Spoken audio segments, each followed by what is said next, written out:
Zaman-zaman sosial şəbəkələrdə saxta düylərlə bağlı iddialar yayılır. Bu da bir çoxumuzun narahatlığına səbəb olur. Bəs görəsən sözgedən məsələ nə dərəcədə həqiqətə uyğundur? Azərbaycanda da süni düyü hazırlanırmı və yaxud hər hansı ölkədən gətirilirmi? Düyü seçərkən nələri bilməliyik? Azad İstehlakçılar Birliyinin sədri Eyüp Hüseynov deyib ki, quruma plastik düylərlə bağlı hər həftə zənglər daxil olur. Bu kökündən səhvdir. Ölkədə süni düyü və yaxud plastik düyü deyilən bir şey yoxdur. Belə bir düyü Azərbaycanda yoxdur. Baxmayaraq ki, başqa ölkələrdə bunun hazırlanma texnologiyaları var, lakin Azərbaycana belə bir düyü gətirilmir.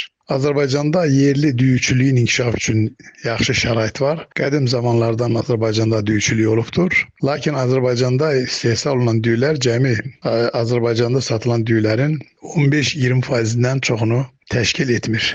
Eyüp Hüseynovun sözlərinə görə bəzi ölkələrdən də düyülər gətirilir ki, əhali hər ölkənin özünə məxsus istehsal metodları olduğunu bilməlidir. Onların dəmlənmə qaydası da bir-birindən fərqlənir. Bəzən evdə düyünü yanlış bişirirlər, yaxşı dəmlənmir. Ona süni düyü deyirlər. Ha belə düyünün dəmlənməsində su amili də önəmlidir. Suyun codluğu da problemlər ortaya çıxarır. Müsahibimiz qeyd edib ki, istehlakçılar düyü seçən zaman mümkün olduğu qədər yerli olanlara üstünlük versinlər. Yerli düyülər daha ekoloji, təmizdir. Lakin bununla belə yüksək keyfiyyətli və xarici ölkədən gətirilən düyülər də mövcuddur.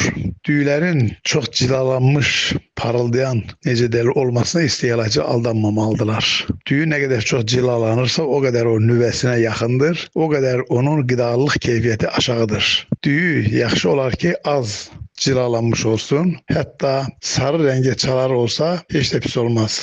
Həmçinin ölkənin əmtəə bazarında və dünyada qara düyülər satılır. Onların qidalılıq keyfiyyəti daha yaxşıdır. Yerli istehsalda da qara düyülər mövcuddur. Mütəxəssislər bildirir ki, alıcılar qara düyülərə də öyrəşməlidir. Lakin qiyməti baha olduğu üçün üstünlük o qədər də verilmir. Zərintac Mayız qızı, Təbriz Quliyev, Misya TV.